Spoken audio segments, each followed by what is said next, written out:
बाबूजी, हमरा चक्कर आ रहल बा।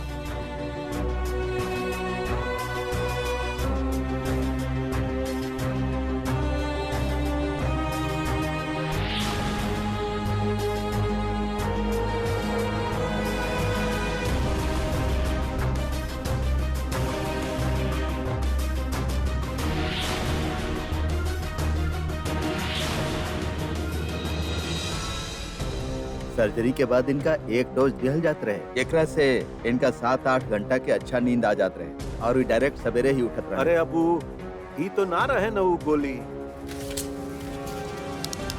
हाँ ये तबा। हे भगवान, ये गोली तो खुद हम अपना हाथ से खिलौले बानी। वो नर्स आइल रहे देवे तो हम बोलने लावा हम दे देता नहीं।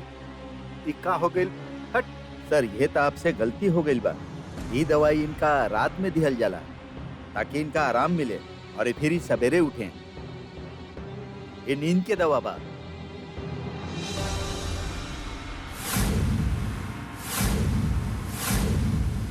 अरे ये तो गलती हो गई रहे हमरा से, तो का करती?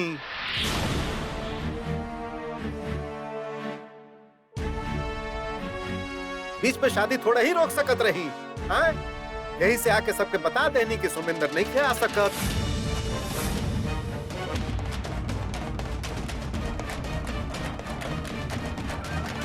एकर मतलब अब हमार शादी ना होगी?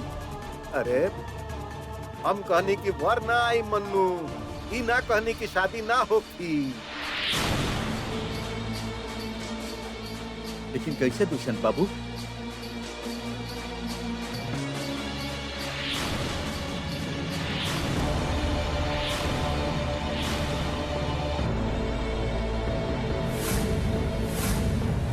संग्राम भाई, कि मन्नू के शादी है ओकरा तय करे दे ही कि का करे के बा।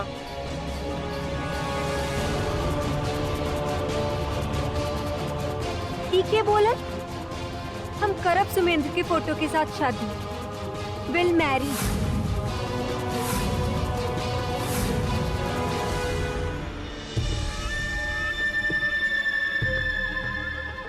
अरे इला अपन सुमेंदर, ये शादी सुमेंदर के फोटो से होगी। ओ पंडित जी, फेरा शुरू करवाई ला।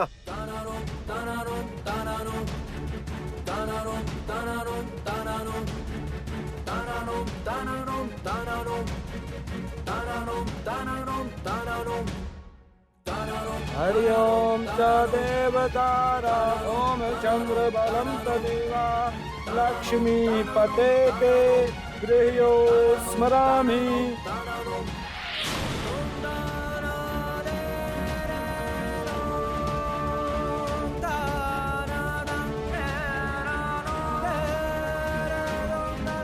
फेरा खातिर खड़ा हो जाए।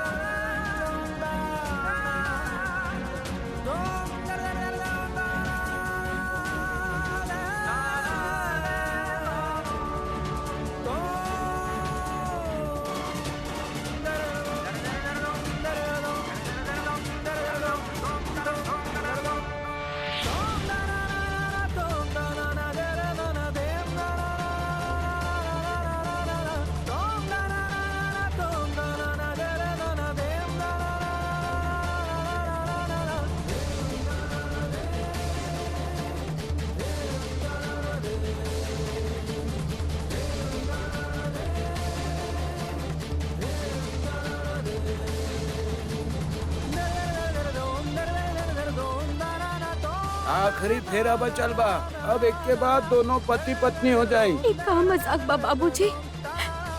अब हमरा समझ में आ रहा बा, आप ही सबके हमार और सुमेंद्र की शादी के बारे में कुछ न बताई ना।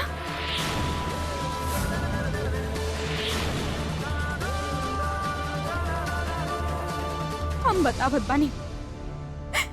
देखिए, आप ही सब चक्कर में पड़ के अपन जिंदगी बर्बाद मत करी। सुमेंद्र की शादी हो चुकल बा हमरा से। हम सब जानत बानी, दुष्यंत बाबू हमके सब कुछ पहले ही बता देले रहने।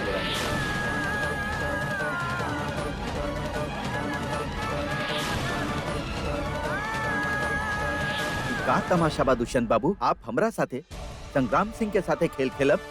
अरे हम दुनिया के राजनीति सिखावे नहीं और आप हमके राजनीति सिखाई।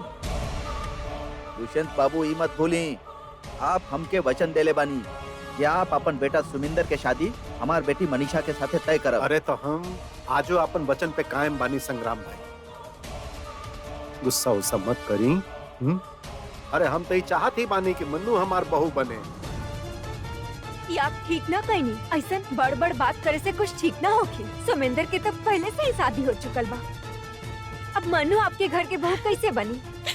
आपके चाहे से का हो खेला, आप वादा खिलाफी कहनी, इस सही ना कहनी आप। अरे तो लेकिन ठीक तो हमरा साथ भी ना भइल।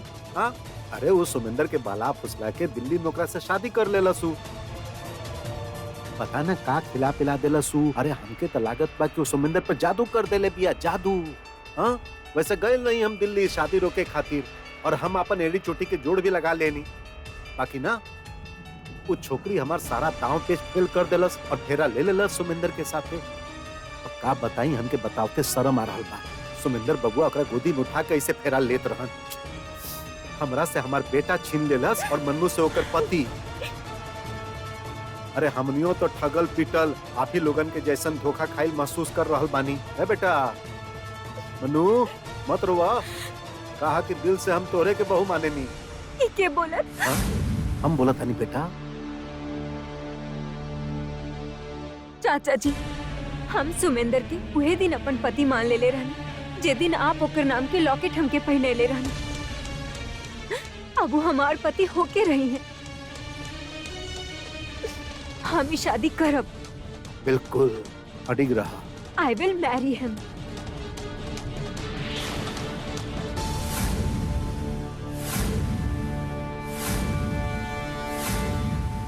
हो गई तसल्ली? हाँ, हम तोरा जैसन नहीं ना कि धोखा दी, पहले ही बता देले रही इनका सब कुछ।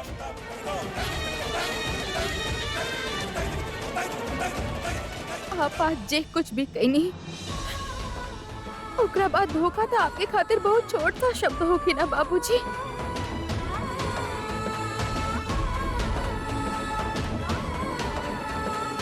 हमके नहीं की पता कि आप सच के कैसे झूठ बना के शादी करवा देनी।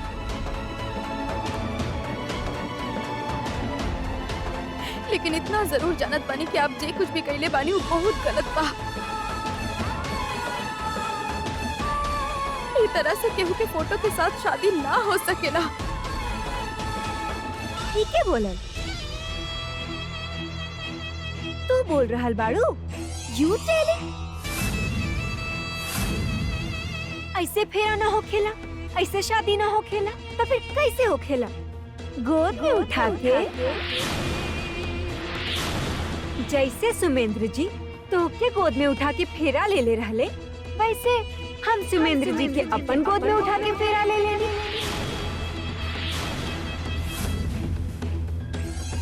बात तो बराबर भइल ना, नॉन डिफरेंट।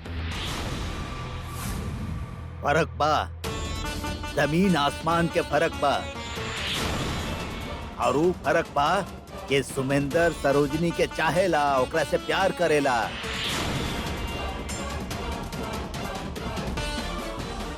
फ्रीडम फाइटर, प्यार तो मन्नू भी करेले हमार सुमिंदर से। हाँ? करत होखी, बाकी सुमेंदर पहला ही सरोजनी से शादी कर चुकल बा।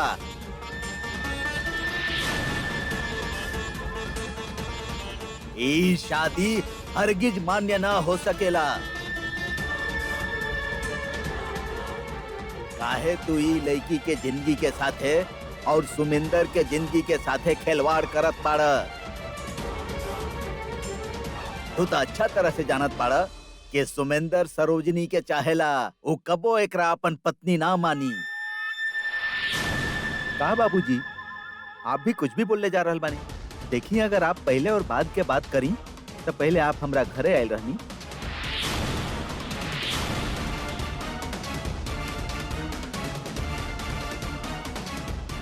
और हमार बिटिया के पसंद करके इस सरोजनी के मंगल सूत्र से पहले आप हमार बिटिया के गला में सुमिंदर के नाम के लॉकेट डाले रहनी। पहले ले रही कि ना? आप हूँ गई रही ना नया कुर्ता पहन के। हाँ?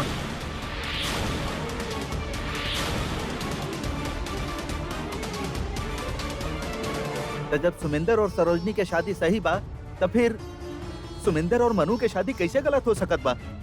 कुछ भी कहत बानी बाबूजी।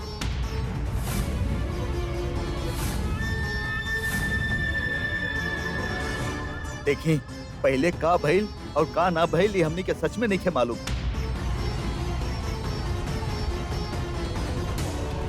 हो सकत बा कि आपके बेटी के रोका भइल होगी, लेकिन उस सुमेंद्र के घर वालन के लिए हुई है।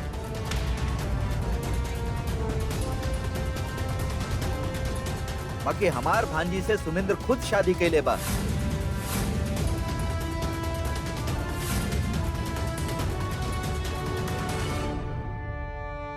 और ये सभे जाने ला कि जब एगो लइका और एगो लइकी शादी योग्य हो जाले तब फिर उनकर मर्जी के बात सुनल जाला और उनकर मर्जी चलेला।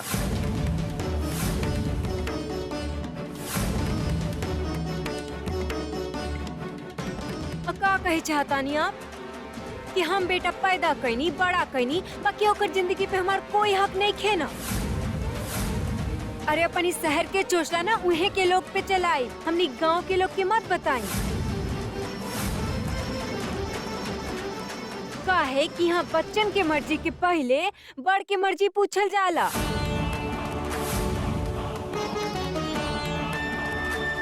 अरे बिना बड़ के मर्जी के शादी भी कोनो शादी होखेला?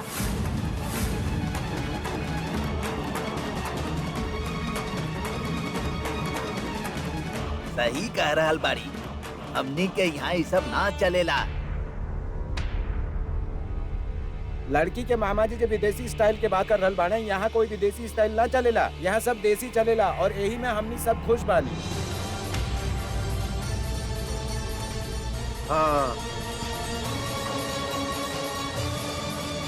के बोला? और तू ऐसे चौक काहे रहल बाड़ू? का तोके ना मालूम कि जब कोनो जगह दूल्हा ना होखेला तो ओकर फोटो के साथ फेरा लेल जाला।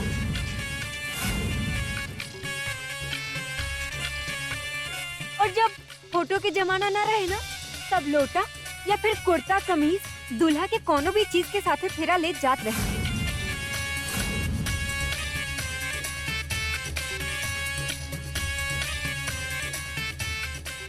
का तुहार घर वालन, तुहार बड़ बुजुर्ग तोके कुछ ना सिखैले? हमके तो सब कुछ पता है।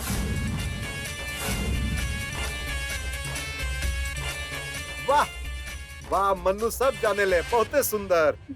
दो दस सबके आज।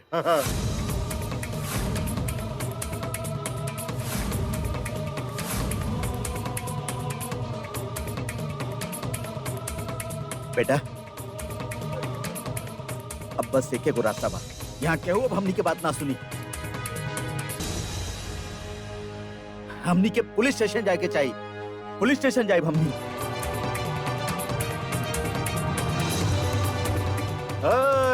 केशव प्रसाद पुलिस के पास जाइबा का है? हम पुलिस के एजे बुला देता नहीं।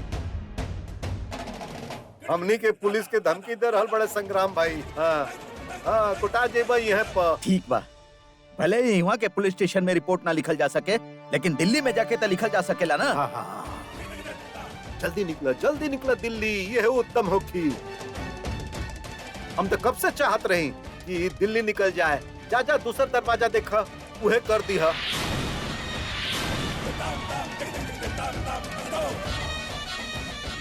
ट्रेन के टाइम हो गई न हो, ट्रेन बात जा निकल।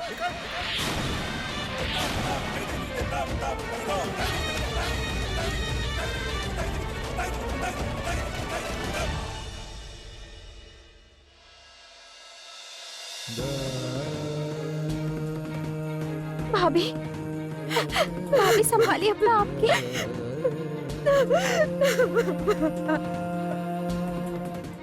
हमके विश्वास नहीं के होता दादाजी, बाबूजी ऐसा अपन बेटा के साथ कैसे धोखा कर सकेले?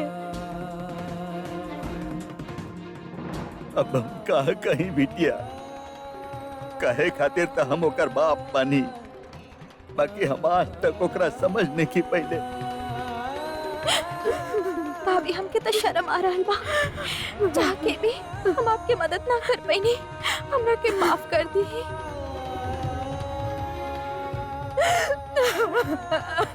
ए बेटा, हमनी अभी भी मदद कर सकत बानी। अरे हमनी के पुलिस स्टेशन जाए के चाहिए और जौन कुछ हुआ भइल ओकरा खिलाफ रिपोर्ट लिखवावे के चाहिए। हमके पूरा विश्वास बा पुलिस हमनी के सहायता करी। ए बेटा, चलो चलो हमरा साथे दिल्ली चलो, ई सब उहमे चल के हो पाई। ना मामा जी, हम कहूँ ना जाए मामा जी। एक बार सुमेंद्र ठीक हो जाए फिर हम दिल्ली आ जाए मामा जी। यहाँ पर जौन कुछ भी भइल ओकरा बाद ये लोग पर भरोसा कइल बिल्कुल भरोसा नहीं कर सकत, केहू करी भी कैसे। आप हमरा पे तो भरोसा कर सकी नहीं ना। हाँ बेटा, बस तो फिर आप जाए यहाँ से, हम यहाँ संभाल ले। मामा जी, भाभी बिल्कुल सही कह रहल बाड़ी।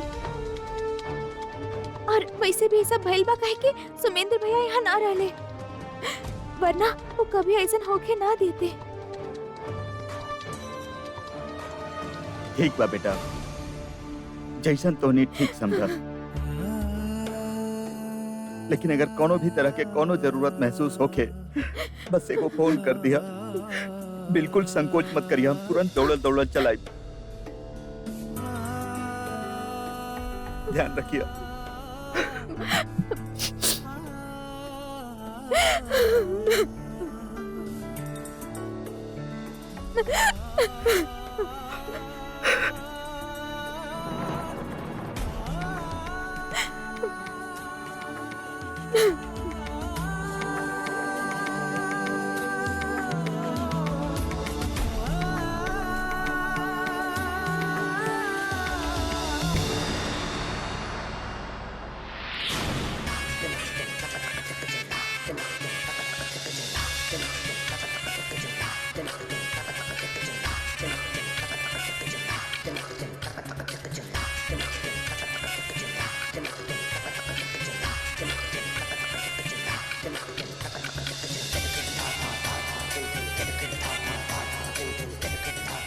जब सुमेंद्र बच्चा ठीक हो जाए ना, तब ओकरे साथ फिर से तुहार गृह प्रवेश करब।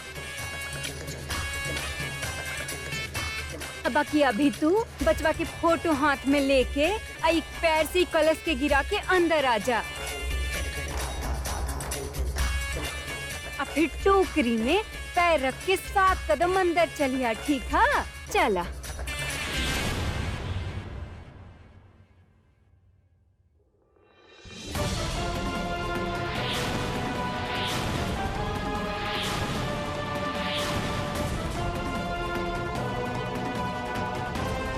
लागत पर मन्नू बचपन में फुटबॉल बहुते खेलने पड़ी है। अब एकरे बाद तू दलिया में पैर रख के 7 कदम अंदर की तरफ चला है। अच्छा,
संपन्न हो गए तोहार गिरी प्रवेश।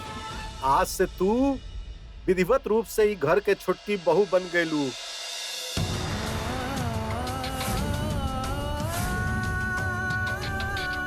भले ही छोट बिया, बाकी सिक्का हमार बिटिया के ही चले के चाहिए।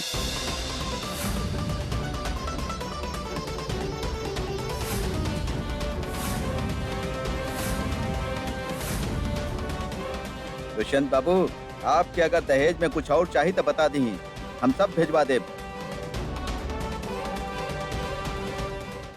दुष्यंत बाबू, आपके अगर दहेज में कुछ और चाहिए तो बता दी, हम सब भिजवा दे।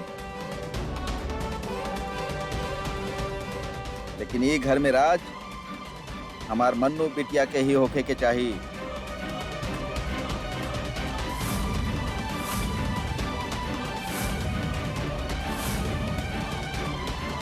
अरे संग्राम भाई, कहे के बात बा हैं?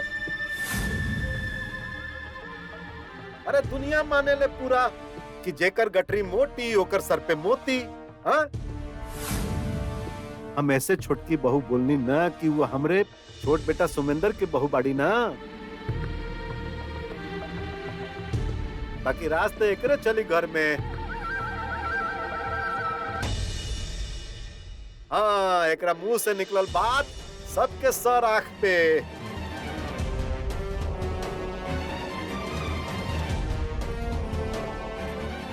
खुश रह बिटिया, सदा खुश रह।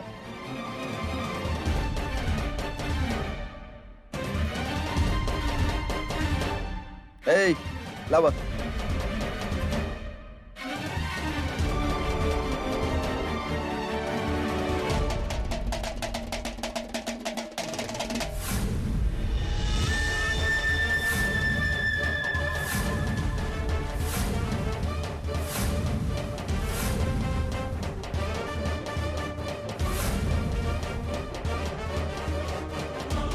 इतना सारा सोना एकर अलमारी में भी ना आई। लीला बिटिया,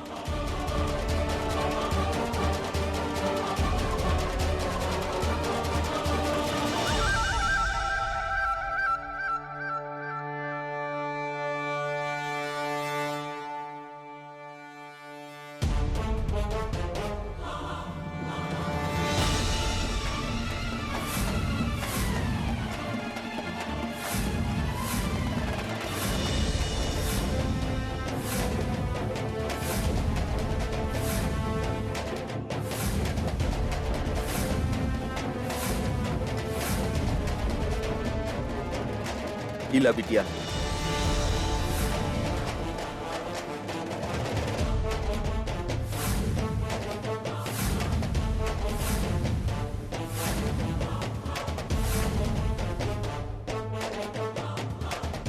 इके बोले कि गिफ्ट में गन भी देल जाला। बिटिया, हर केहू गिफ्ट में गन ना देवेला, लेकिन तू हमार ठाकुर संग्राम सिंह के बिटिया बाड़ू और तोहरा यह घर पर राज करे के बाद।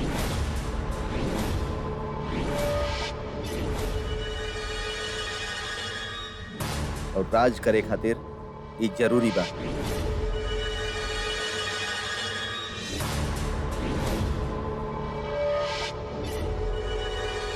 क्या बिटिया, अपन नया जिंदगी शुरू कर।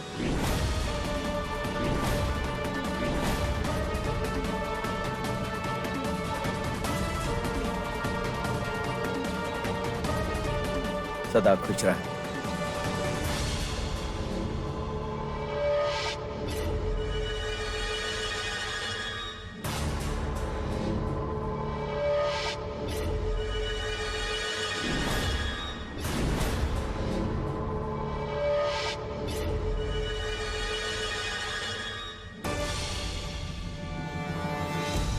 झरिया, ले जा ई बहू के सुमेंदर के कमरा दिखावा। बहुत दिन से सुना पड़ल बा सुमेंदर के कमरा, ले जा।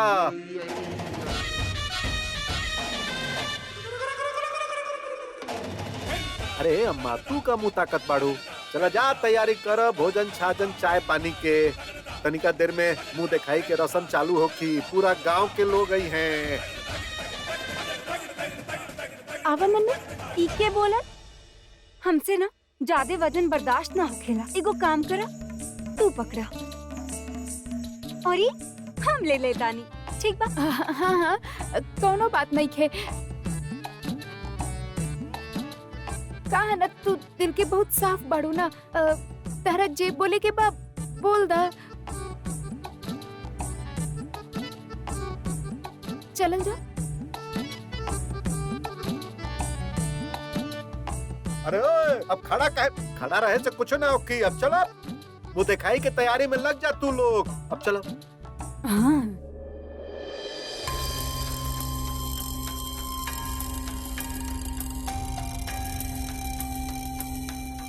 दादाजी, हमने सुमिंदर भैया के सब काहे नहीं की बतावत, वो ये सब रोक सकेले। थोड़ा देर ही नौटंकी और बर्दाश्त करे के पड़ी। सुमिंदर के होश में आवे में अभी थोड़ा टाइम लगी।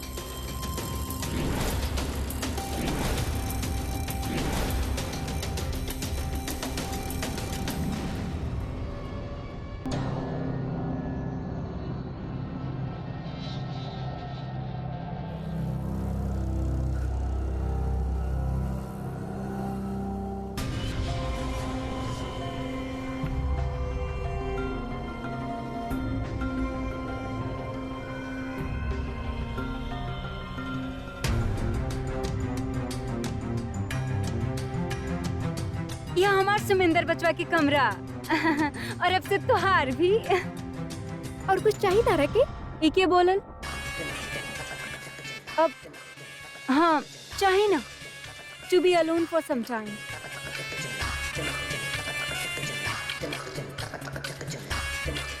का बोलू बेटिया, प्लीज हमके थोड़ा समय खातिर अलोन कर दी। ई तो दिल्ली वाली से भी ज्यादा पढ़ल लिखल लग रहल बाड़ी। शहर भर के शहर न जात रहे, मन भर के माथा पे धर लेनी। तू लोन रहा बेटा, लोन है। हम जाता नहीं। अब बाकी सब जब आ जाई हैं तो तू के बुला ली हैं जी।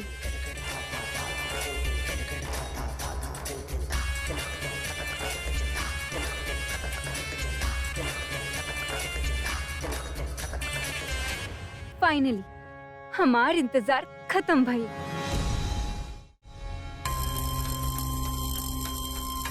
जी अभी 2-3 घंटा तक तो उनका होश नहीं आवे वाला। बाकी अगर कुछ भी अपडेट होगी हम आपके फोन कर देब। दादाजी का कहले डॉक्टर? 2-3 घंटा सुमिंदर और सूती। दादाजी, हमने के जल्दी से कुछ तो करे के होगी। कुछ ही समय में मुंह दिखाई शुरू होके वाला बा।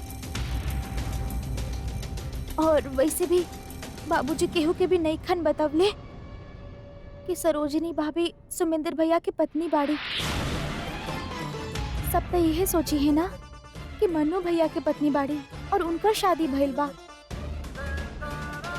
फिर हमने केकरा केकरा जवाब दे? और अगर कोनो भी चीज के सामना ना करे के पड़े तब हमार मतलब ई बा बिटिया कि मुंह दिखाई देखे यहाँ के फालतू पचड़ा में पड़े के बजाय अच्छा होगी अगर तू सुमिंदर के यहाँ से लेके दिल्ली चल जा।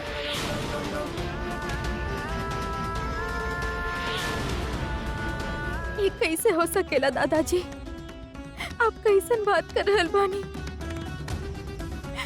हम सुमेंद्र के कैसे ले जाए? ओकर तबीयत कितना खराब बा। यही से हम कहत बानी बिटिया कि सुमिंदर के तबीयत ठीक नहीं खे ना, और यहाँ के लोगन के नौटंकी देख के वो और परेशान हो जाई, ओकर तनाव बढ़ी, ठीक ना होखी उ।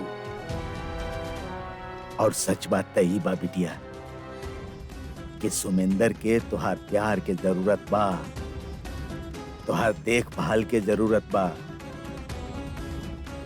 ना तो वो ठीक ना हो पाए। हाँ भाभी, दादाजी बिल्कुल सही कहत बाड़े।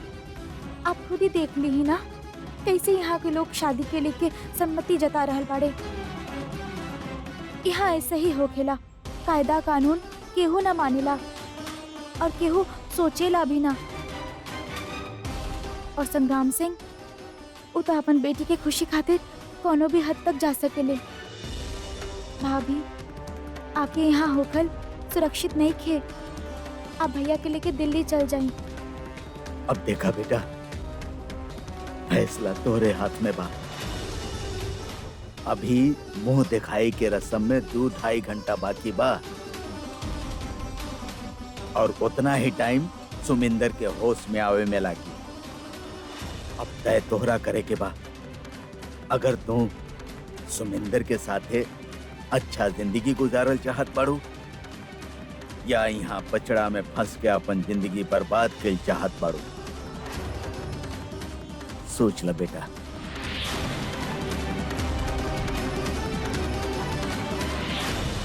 सब बर्बाद कर देले रहे लड़की हमरा खातिर। अब सब कुछ हमार मुट्ठी में बा, हमार बेटा भी और वो टेंडर भी। हाँ वो तो ठीक बा। अब बाकी इतना नौटंकी भइल बा, सरोजनी भी चुप न रही। अरे देखला ना तू उस शादी के मंडप में कैसे गरज गरज के खुद के सुमिंदर के पत्नी बतावत रहली। तोहरा का लगा था कि मुंह दिखाई में कुछ ना बोली? अरे तो बोले द चिल्लाए दो ओकरा। हाँ प्रतापगढ़ हमार ह, ए जाओ कर रोए धोए से कुछ ना होखी। समझ गईलू? एजा मंदिर में कुछ ना भइल और ना एजा घर में मुंह दिखाई के रस्म में कुछ होखी। वही वह जे दुष्यंत चाही। हम मन्नू के सुमिंदर के पत्नी के रूप में सबसे परिचय करवाई और ओकरा रोए चिल्लाए द। जितना ड्रामा करे के बाटे वो करे, मर खप जाई, खत्म हो जाई।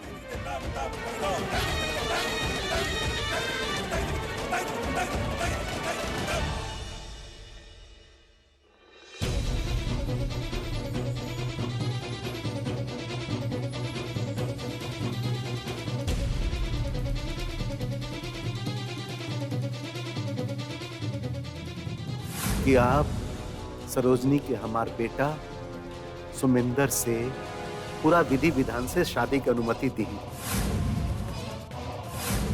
अरे बहू सुना, तो के का पाना की पूजा खातिर जल्दी निकले के बाद, तो तू चला निकला, घर पहुंचा जल्दी और तैयार हो जा। हम गाड़ी भिजवा देत बानी। जैसे सुमेंद्र जी तो के गोद में उठा के फेरा ले ले रहले, वैसे हम सुमेंद्र जी के अपन गोद में उठा के फेरा ले लेनी। पर तो के ना मालूम कि जब कोनो जगह दूल्हा ना होखेला तो कर फोटो के साथ फेरा ले जाला। केहू भी कैसे ऐसन शादी पे विश्वास कर सकेला?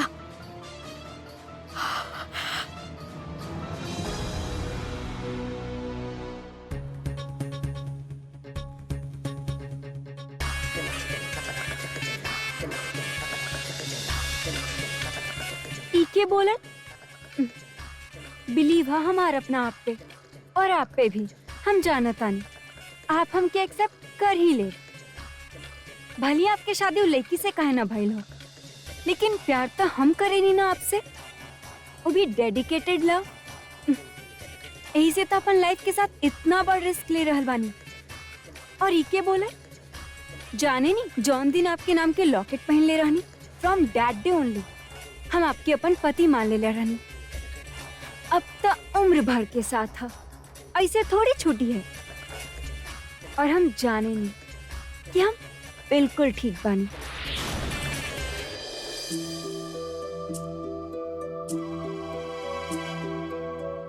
ये सही नहीं के सुमिंदर की पत्नी हम बानी और इस शादी कहीं से भी मान्य नहीं के।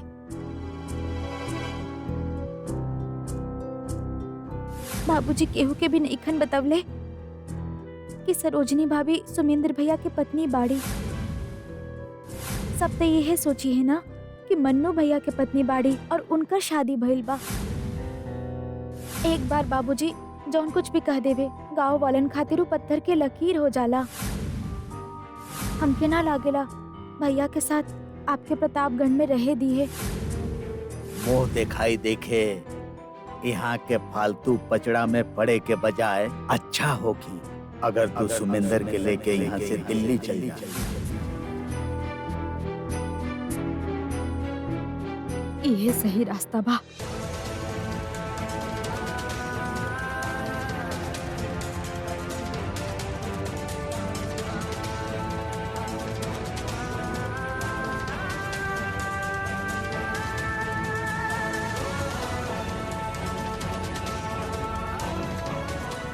दादाजी सही कहत रहले। हमके यही कदम उठावे के होगी। हमके सुमिंदर के यहाँ से लेके चल जाए के चाहिए।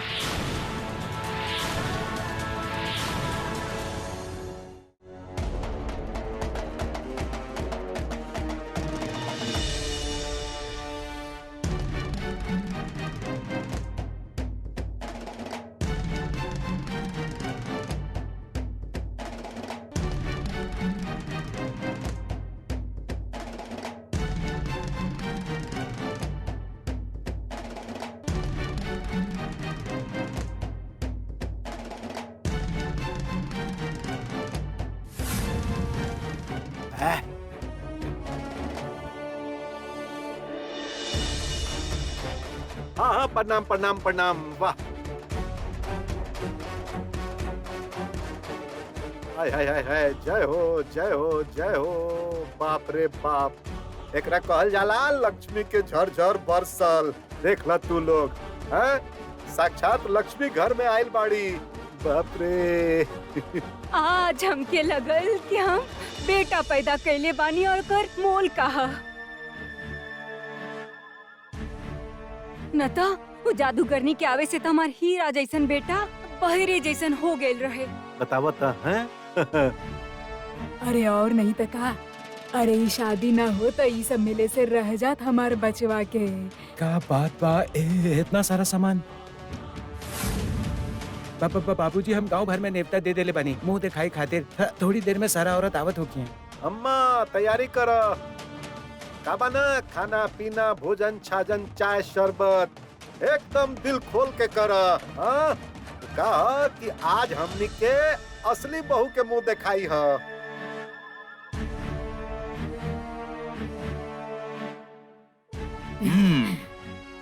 तो कुछ भी कहला कुछ भी करला, बाकी सरोजनी ही सुमिंदर के पत्नी बिया।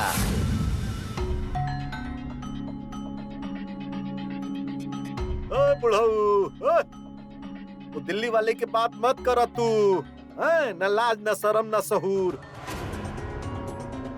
न माथा पे पल्लू रखल जाने ले, न पैर छुअल, खाली जुबान लड़ावल जाने ले।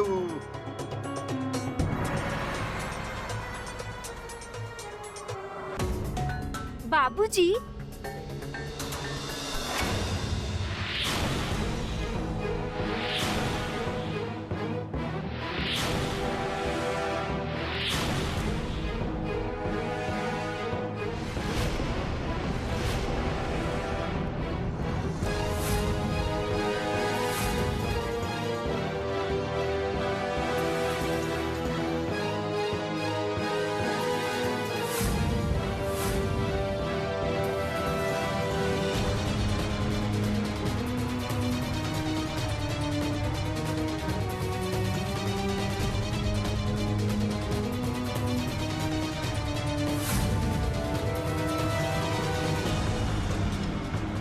वाह दुष्यंत वाह, अरे जैसे राजा काट के वैसे सन की मूछ है।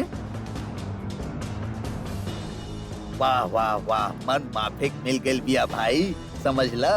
बहुत संस्कारी बहू बिया। हाँ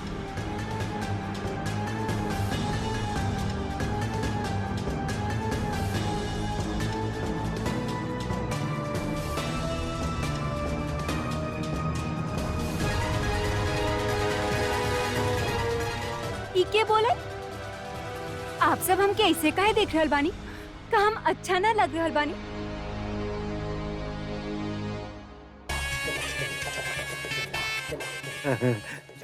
अच्छा तो बहुते लाग रहल बाड़ू बहू। हाँ, कहा न कि अब ही दुल्हन बाड़ू, कुछ दिन साड़ी में रहा। अब कितना सुंदर लागत रहू लाल वाला साड़ी में। हाँ? ई के बोले खा गईनी ना धोखा।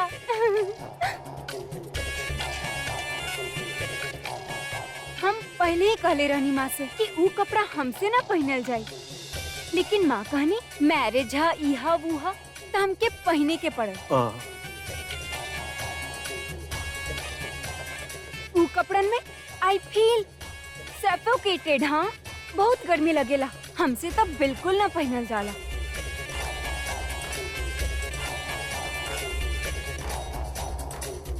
और वैसे भी आज हमार मुंह दिखाई है तो हम खूबसूरत लगे चाहत रहने। सुंदर लग रहल बानी ना हम?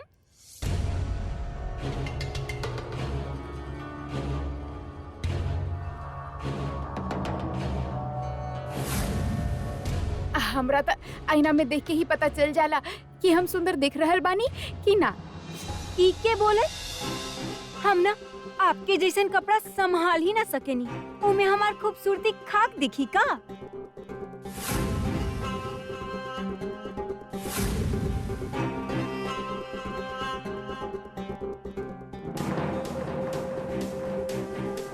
तो तू हमेशा ऐसा ही कपड़ा पहनबू? Yes, not like you. हम आपकी तरह पूरा दिन कपड़ा के थान में लिपटल न रह सकेनी। बहुत गर्मी लगेला हमके।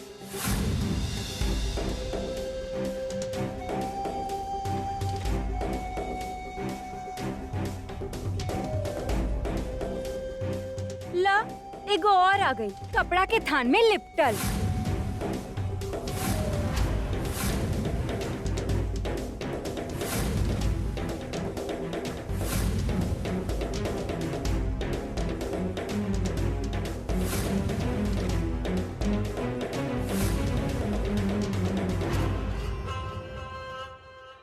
दादाजी, हम सुमिंदर के देखे खातिर हॉस्पिटल जात बानी।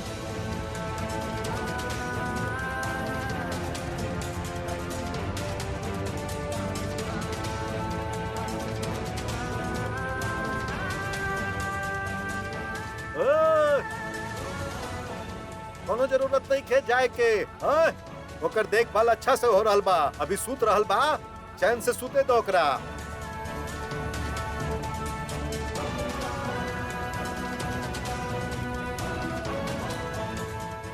पलट के भी ना देख रही थी।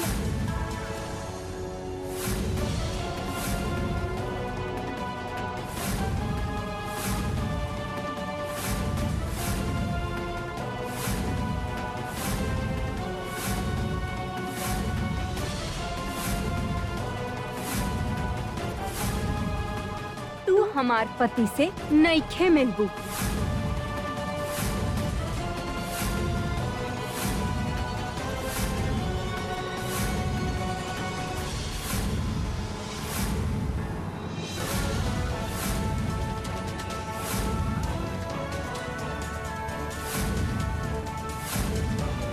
पहला बात जेके तू अपन पति कह रहल बाड़ू ओपे कानूनी हक हमार बा।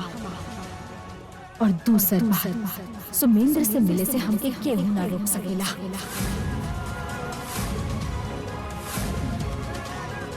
ना तू ना यहाँ खड़ा कोनो भी इंसान।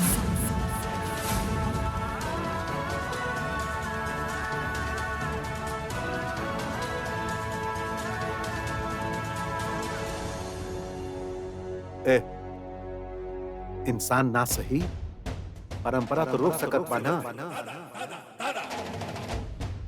हमरे यहाँ के परंपरा है, जब कोनो पूजा पाठ होखेला, जब कोनो लक्ष्मी बाहर से आवेले ना, तो घर के औरत लोग माने कि हमारे घर के लक्ष्मी लोग बाहर ना जाएली। चला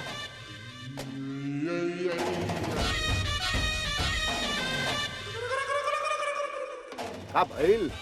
काट मार गइल? हैं? मूर्ति के जैसन काहे खड़ा बाड़ू? हमार बात समझ में ना आइल? अब तक आपके हर बात मान ले बानी हम बाबूजी। आपके हर बात के इज्जत करनी काहे कि हम आपके काहे कि घर के हर बड़ के इज्जत करत रहनी। एक घर में हमरा साथ बहुत कुछ भइल, लेकिन हम चुपचाप सहत रहनी, ई सोच के कि आप लोग के सोच बदल जाए।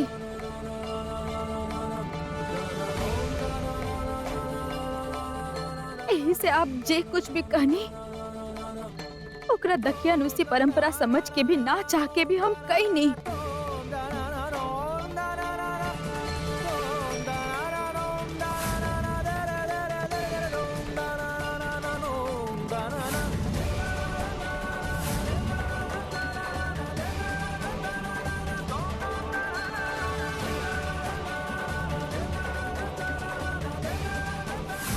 जब सुमेंद्र के हमार सबसे ज्यादा जरूरत रहे तब हम उसे दूर नहीं सिर्फ आपके खोखला परंपरा खातिर।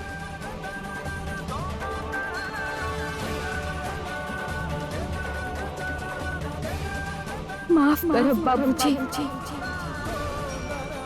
लेकिन आज हम आपके बात ना मानब कहे कि हम ई शादी ना माने नहीं।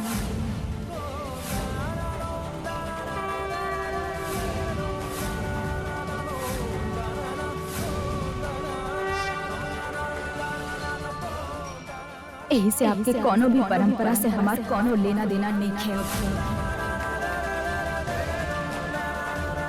ई के बोले तू ना इतना देर से एक्सेस स्पीकिंग कैले जात बाड़ू तू बोले जात बाड़ू, हम सुने जात बानी। एगो बात सुन ला, हमके ना केहू के भी बात सुने के बिल्कुल आदत नहीं है। हम तो से एक बार कह देनी ना कि तू हमार पति हमार हस्बैंड से नईखे मिलबू तो मतलब नईखे मिलबू, समझ लू। विल नॉट मी, ओके?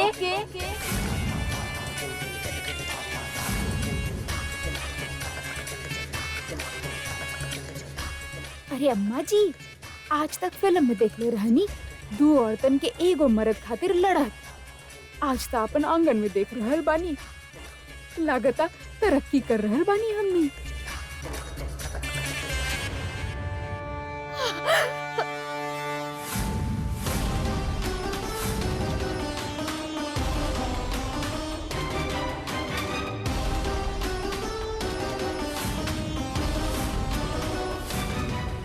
मनु बेटा, तू काहे अपन दिमाग खराब कर रहल बाड़ू एकरा चक्कर में? हाँ?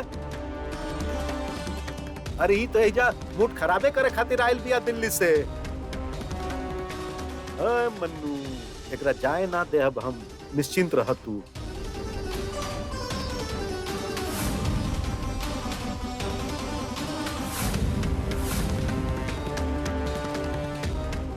एक बार समझा देनी समझ में ना आवेला का? अब तू ही घर से बाहर ना जा सकेलू। हम सुमेंदर के शादी कर देनी, फिर भी तू लाज शर्म पी के यह घर में टिकल रहलू। अब काहे बेचैन बाड़ू? अब काहे तमाशा खड़ा कर रहल बाड़ू? जे कहे जा रहा है वो करो, न तो तुम्हें काल कोठरी में बंद कर दे, समझ लो।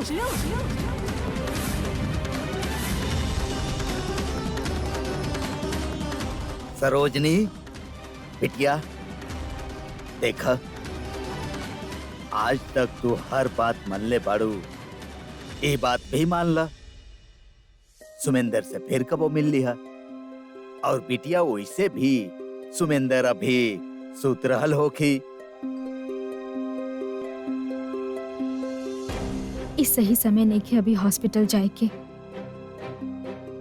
अगर ज्यादा बहस करब तो सब हमरा पे शक करे लगी हैं और हमारे पीछे पड़ जाइए। ऐसे में सुमेंद्र की झमेला सबसे बाहर ना ला पाई हम। यही से हमार अभी हॉस्पिटल ना जाए ही ठीक होगी। ठीक बा दादाजी, हम सुमेंद्र से बाद में मिल ली।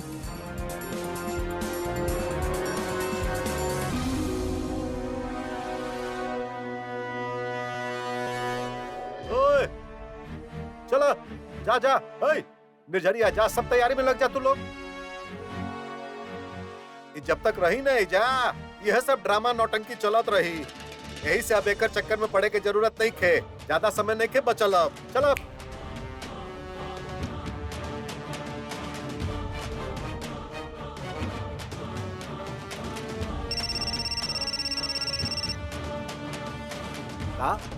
अरे अरे क्या बात कर रहल बाड़े रे डॉक्टर? हम अभी आवत नहीं अस्पताल। रख ए भास्कर, जल्दी से जीप निकाल, अभी अस्पताल पहुंचे के बचल।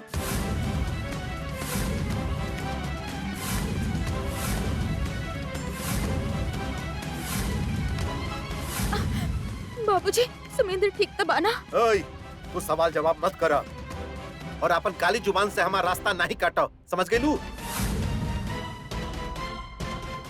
अभी हमके अस्पताल पहुंचे के बा। ओए, खबरदार तू अस्पताल आइलू तो ठीक ना होगी, समझ गई लू?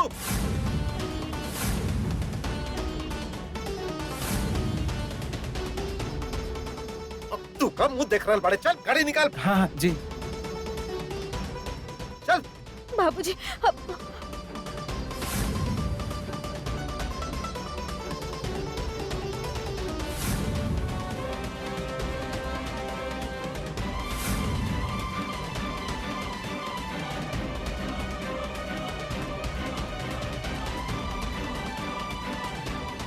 हे भगवान, अब का हो गई हमार सुमेंदर बचवा के।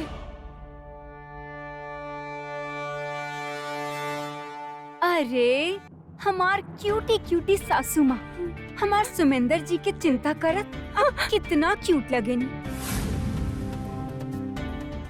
शायद आप जाने नहीं ना, हमार पापा हमके बहुत लकी माने ला। अब हम ही घर में आ गए नहीं है ना, तो हमार ला आप लोगन के साथ है, हमार सुमेंदर जी के साथ है। सो वरी ना, ओके? और तू, आप हमरा खातिर कुछ खाएला बनाई। हम सुबह से कुछ ना खैनी है, हमके बहुत भूख लग रहा ला। इज दैट आके हम रूम में जात बनी, उन्हें लेके आई, ओके?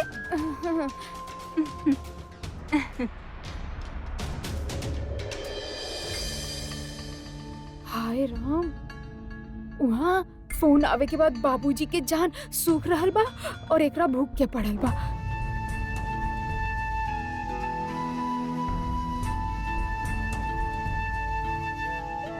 मर्द के जान खतरा में बा और एकरा खाए के पड़ल बा। ई औरत पिया कि चमगादड़।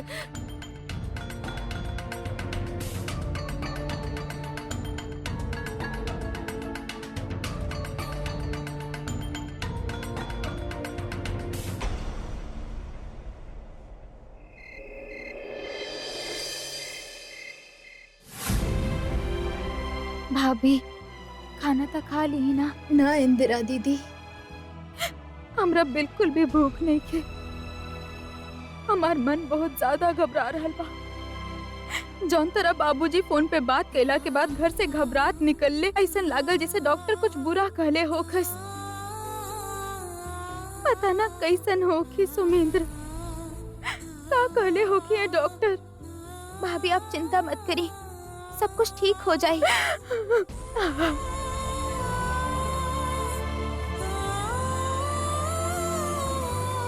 आप खा ली।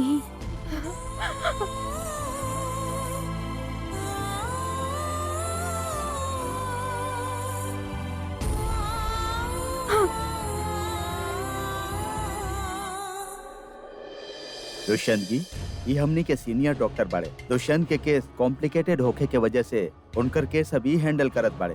Excuse me. देखी, इनका बीच में अभी होश आयल रहे। ये बतैलन कि इनका इंजुरी वाला हाथ में कोई हरकत ना हो रहा बा, यहाँ तक कि वो हाथ के हिला डुला भी ना पावेले। एकदम जैसे सुन्न हो गइल बा। इनकर कंडीशन बहुत खराब बा, इन्फेक्शन पूरा बॉडी में फैल चुकल बा। हम बस रिपोर्ट आवे के इंतजार कर रहल बानी। अगर ज्यादा गड़बड़ भइल और दवा से इन्फेक्शन कंट्रोल ना भइल तो हो सकेला हमनी के इनकर एक हाथ काटे के पड़ी, ना तो इनकर जान के भी खतरा हो सकेला।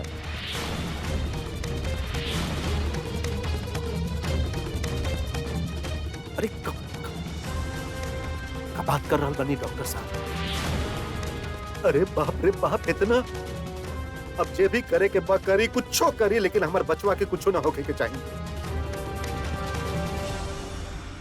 भले ही एकर एगो हाथ काटे के बाद तो काट दी ही, लेकिन बचा ली हमार सुमेंदर के।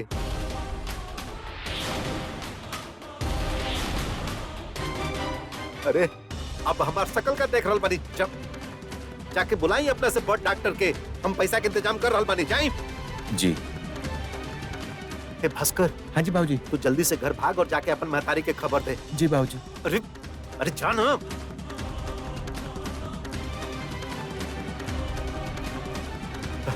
हे भगवान।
अरे चौक काहे गई नी?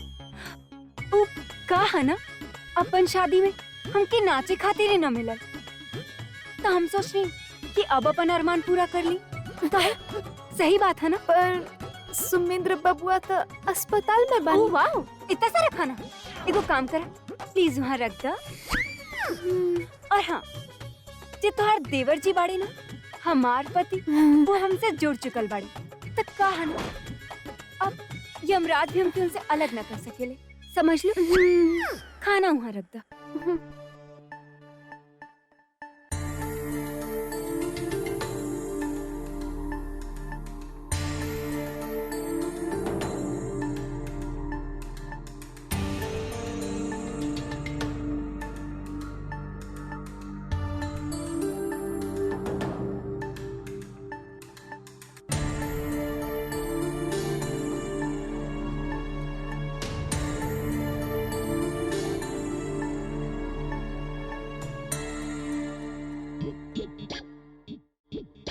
खाना बहुत भूख लगा था।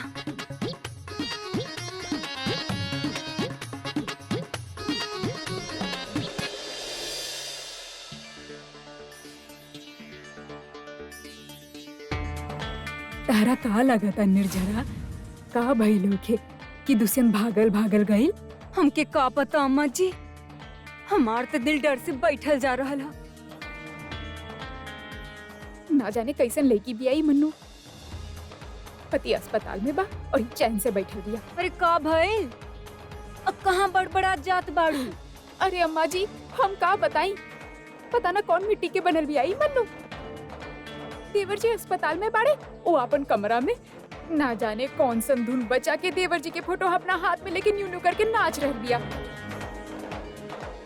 हमके कुछ समझ में ना आ रहा बा।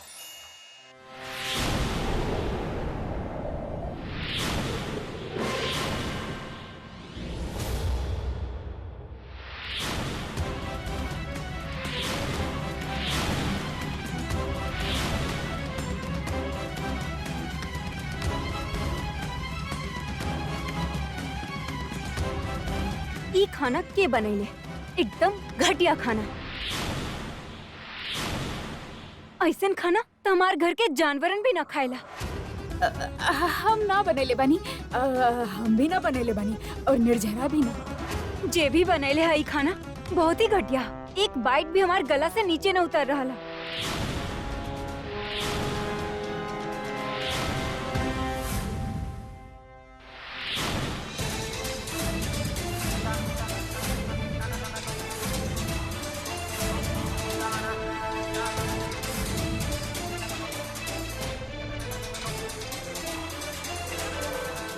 खाना चाहे अच्छा होखे या बुरा, अन्न के अपमान कबो ना कइल जाला। जौन खाना के तो बेकार कह के फेंकत रहलू, उ खाना से कोनो भूखा के पेट भर सकेला।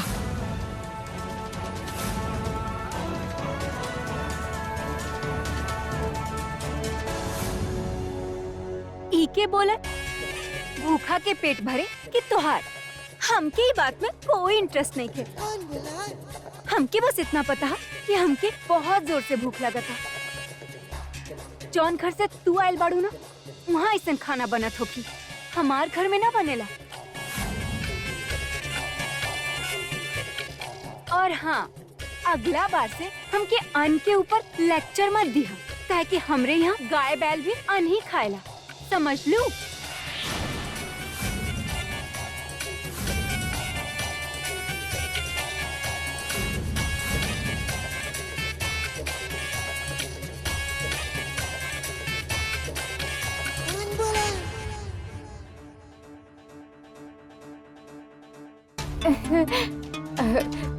वाह मनीषा, तू तो आधा दिन में वो काम कर दिखाई लो जो आज तक बाबूजी ना कर सके नी। वो मास्टरनी के एक ही झटका में मुंह बंद कर दिया।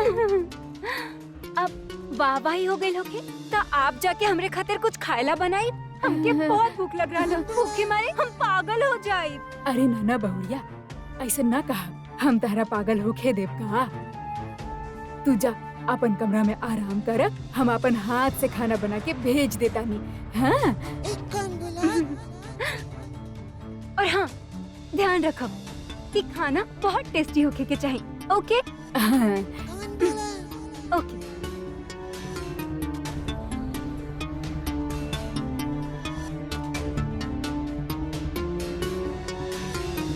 इंतजार करे से बेहतर बा कि हम खुद ही डॉक्टर के फोन करके सुमेंद्र के हाल चाल पूछ ली।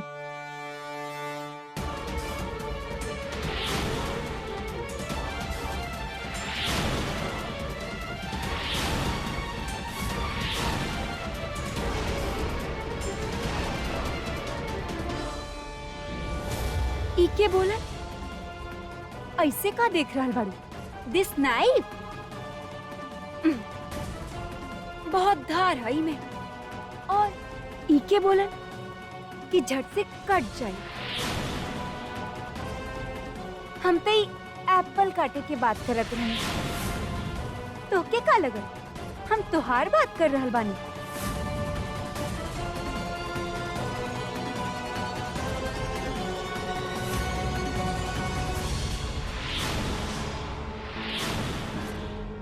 पता ना ऐसा का देखने की पागल ही हो गई, गोली खा लेनी। हमार मतलब है डोंट नो, हमार हस्बैंड तोरा में ऐसा का देखनी कि मैरिज ही कर ले। चला कोनो बात नहीं, अब तोहार किस्मत में हमार सौत बने लिखल रहल, सो तू बन गईला।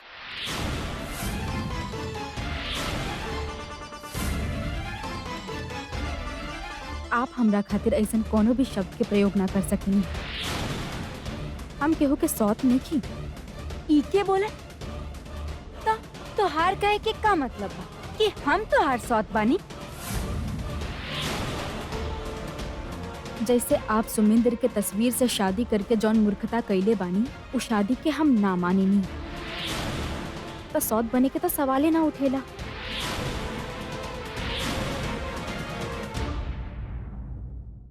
देखा, तू माना या ना माना, हमकी बात से कोनो फर्क ना पड़ेला। काहे कि शादी तब भइल हमार सुमेंद्र जी के साथ ही, तो यही से तू हमार सौत तब भइल बाड़ू। अगर तू ना हो तो हम कितना सपना देखले रहनी, कितना टाइम से लॉकेट पहनले रहनी अपन सुमेंद्र जी के नाम के।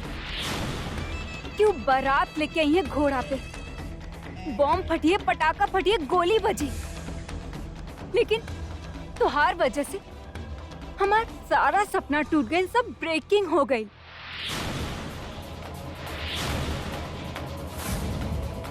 और सिर्फ तुहार वजह से हमके सुमेंद्र जी के फोटो के साथ शादी करे के पड़े, ओनली बिकॉज ऑफ यू। वो कहा ना कि तू सुमेंद्र जी पे जादू टोना ही कर देले रहलू, कि वो तुहार प्यार में पगला ही गईलन और तो से मैरिज कर लेलन, और तुहार वजह से वो तक गोली तक खा लेलन। काश काश वो गोली तो के लग जाई, तब कितना मजा आवत। हमार शादी एक्चुअल में सुमेंद्र जी के साथ है होकर, हाथ में हाथ डाल के हम सुमेंद्र जी के साथ फेरा लेती, राउंड एंड राउंड।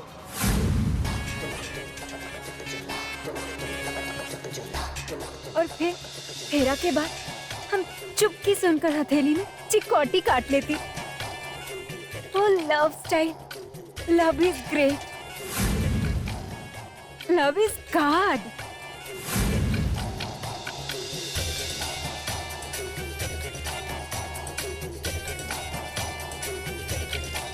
जब किस्मत दो लोग के जोड़े चाहेला, तब उनकर बीच में केहू ना आवेला। एग्जैक्टली, कहा ना, अब किस्मत हमके और सुमेंद्र जी के ज्वाइन कर लेले बाड़े, तो हम केहू के अपन बीच में ना आवे दे। हम तो के एगो फ्री के एडवाइस देता नहीं, तो अपन सामान पैक कर और यहाँ से निकला। बिल गो गो गो।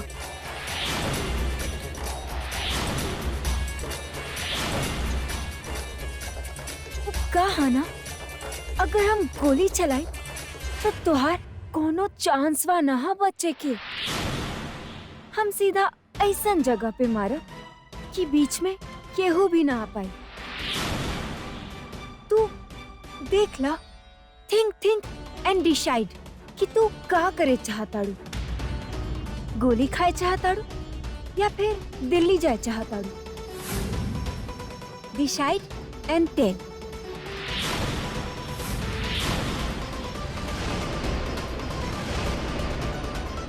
हम दिल्ली जाए। हमके पता रहे घोड़ा में ना बहुत ताकत होखेला। इमे यश के नु अनोखे यश कहवावे की ताकत होखेला। चला अब तू डिसाइड करे ले बाड़ू तो हम पापा से कह के तोहर पहला ट्रेन के टिकट करवा देता नहीं। ओके?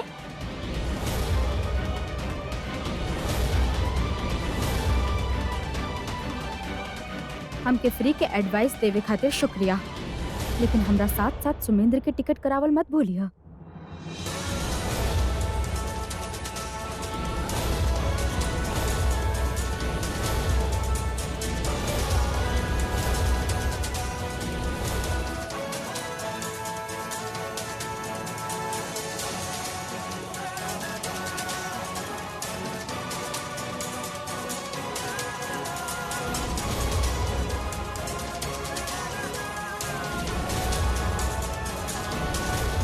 आप चाहे कुछ भी कर ली लेकिन सच ना बदली। और दिल्ली हम तबे जाएब जब सुमेंद्र हमरा साथ जाई, ना तो हम इहे रहब। हम भी देखा तानी कि तू सुमेंद्र जी के हमरा से कैसे दूर ले जाइबू। Will watch, you also watch.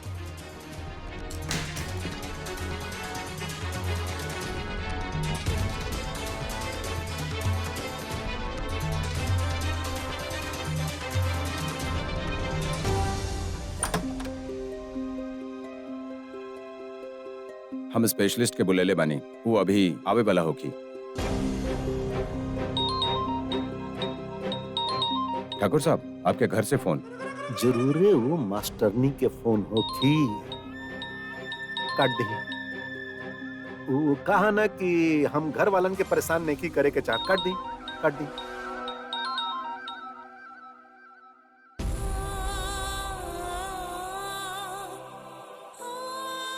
शायद डॉक्टर बिजी हो गए हैं।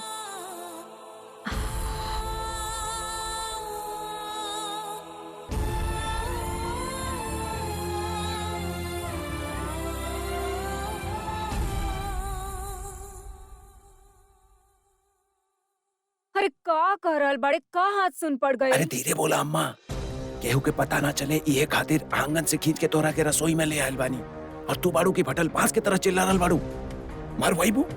मरवाइबू का हमरा के। चुप। बाबूजी के फोन। हाँ जी बाबूजी। अपन अम्मा से बात करावा जल्दी। हाँ जी अम्मा ला बात करा। अरे बाद में रोइया, बात करा। हैं? सुना, हमार बात के ध्यान से सुना। मुझे हमार कमरा में च्यवनप्राश के डब्बा बाना, हैं? जेकरा में सकबोल के भूसी रखे नी। हाँ? ओकरे में चाबी बा तिजोरी के। वो चाबी निकाला और जाके तिजोरी से 2 लाख रुपया निकाला। आज जल्दी से भास्कर के हाथ में दा। 2 लाख रुपया? बाकी ओतर रुपया के का होखी? अरे सुने केहू के बताइया मत। सुमेंद्र के हालत बहुत खराब बाटे और डॉक्टर बोल रहल बड़े कि ओकर जान बचावे खातिर ओकर एगो हाथ काटे पड़ी।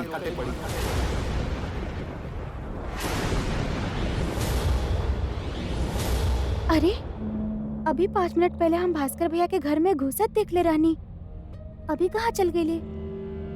हे भगवान, ये आवाज तक किचन से आ रहल बा।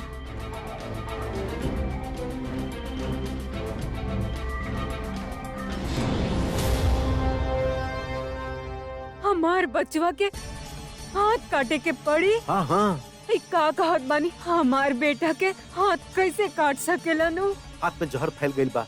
अगर ओकरा ना काटल गइल ना तो पूरा बदन में जहर फैल जाई। यही से हाथ काटे के पड़ी। और कोनो उपाय नहीं है? फालतू कोनो उपाय रही हम छोड़ती का। हाँ, फिर का कर सकेनी? हाँ, हाथे काटे दी, बाकी हमार बचवा तो बच जाई ना। हाँ हाँ हाँ हाँ हाँ। दिमाग वाला बात के लो, फोन रखा, जल्दी से पैसा भिजवावा। हाँ हाँ, इके बोला ये दोनों हमार जेठालाल के पीछे काहे जात बाड़े? समथिंग इंटरेस्टिंग, हाँ? चल के देखे के चाहिए। हैं? ई तो ऊ रसोई घर के तरफ काहे जा रहल बिया? चला देखल जाओ। चल चल चल, हम तो क्या अभी पैसा देवता नहीं। चला। बाकी का खतरा ले, हाथ काहे काटे के पड़ी? अरे हमका अपन खुशी से ओकर हाथ कटवावता ने, बाकी हाथ से ज्यादा जान जरूरी है, चाहे ओकर दोनों हाथ कट जाए।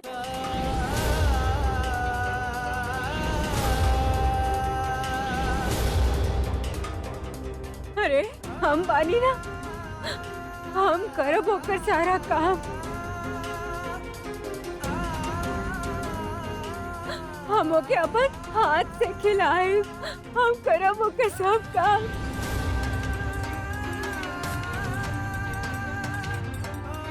हम बानी ना, चलो जल्दी चलो।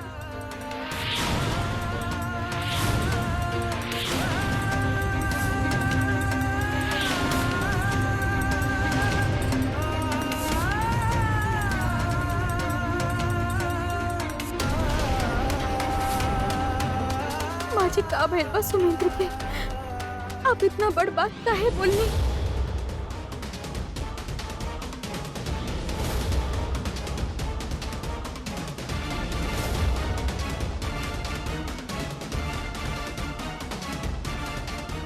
बताई ना माजी का भइल बा सुमिंद्र के? ई के बोला? तो क्या हमारे हस्बैंड की चिंता करे की कोनो जरूरत नहीं है। हम बानी ना, यू वरी नॉट, ओके?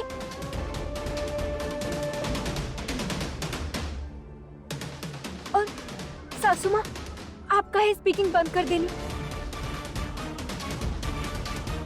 टेल का भइला हमारे हस्बैंड के हाथ वाट कट रहा? What you saying? हम का बताई? अपन कलेजा के दुख तो के ही जादू करनी जे चक्रव्यूह रचले रहली ना।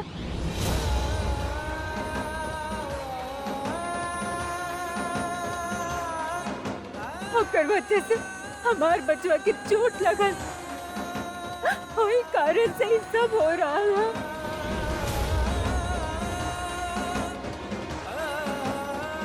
हमार बचवा के जहाँ घाव लगल है ना, हमें चैन फैल गई।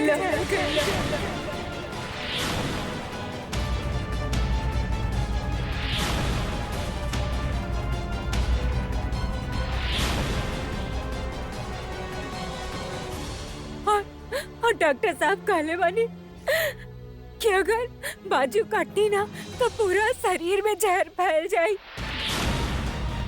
का ओके खतरा हो सकेला? हे भगवान, कैसन दिन दिखा रहल बड़ा।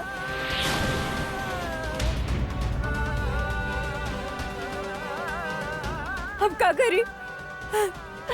जहाना तो जहाना।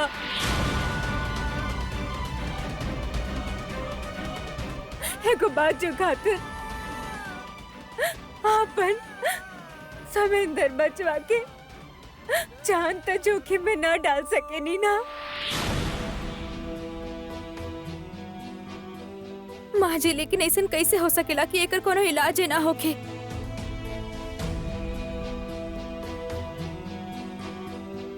हमनी के सुमिंद्र के दिल्ली ले जाए के चाहिए, जरूर वहाँ होकर इलाज होगी। ना,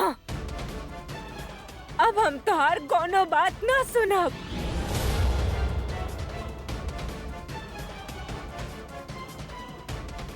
हमार सुमिंदर बचवा कहीं ना जाई। ये हमार घर के मामला है और हमार बचवा खातिर जे अच्छा होई हम करब। का हो रहल बा? केहू बताई हमरा। हैं? वहाँ सुमिंदर के तबीयत खराब बा, बाबूजी इंतजार कर रहल बानी और यहाँ बेमतलब के कचहरी लगा के बैठल बानी आप लोग।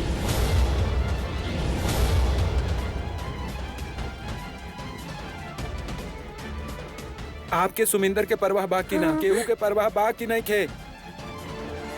अगर हमार हाथ में पैसा आई तो ओकर इलाज होगी। केहू पैसा दे हमरा? हाँ, हाँ, अभी लेके आवता नहीं। हाँ तू ही जरूर का। हाँ लावता नहीं हम। हाँ जल्दी जाइए। जा जा जल्दी माँ जा। जी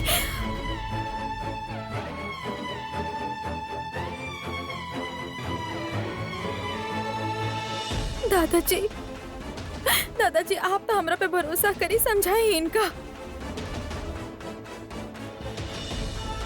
ऐसन केस के भले ही प्रतापगढ़ में इलाज ना हो के, लेकिन दिल्ली में जरूर होगी दादाजी। बस हमने के सुमेंद्र के टाइम से पहुंचावे के होगी दिल्ली। इके बोला तो के बात सुने के शौक है का कि हमार घर के मामला में इंटरफेयर मत करो।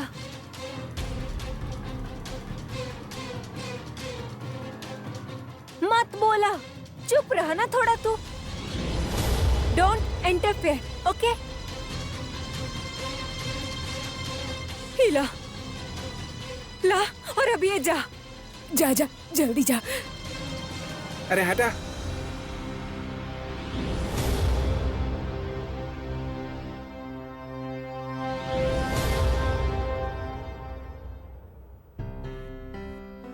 भाभी आपके वाकई लागता बाबूजी आपके अस्पताल सुमेंद्र भैया से मिले दी हैं। इंदिरा दीदी हम सुमेंद्र के पत्नी बानी और एगो पत्नी के अपन पति से मिलने से केहू ना रोक सकेला।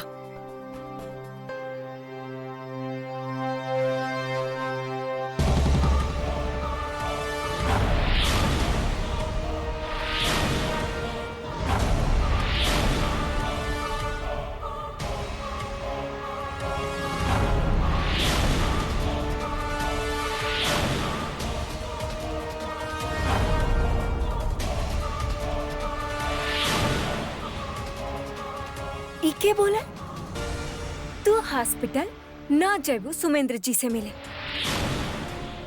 ओके?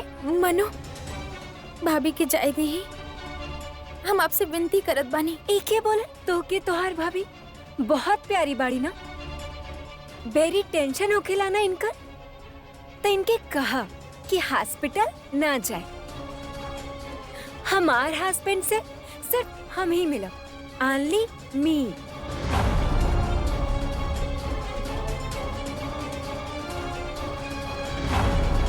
अगर बंदूक के गोली से डरती तो दिल्ली से सुमेंद्र के साथ यहाँ ना आई थी। हम सुमेंद्र से मिले जाए।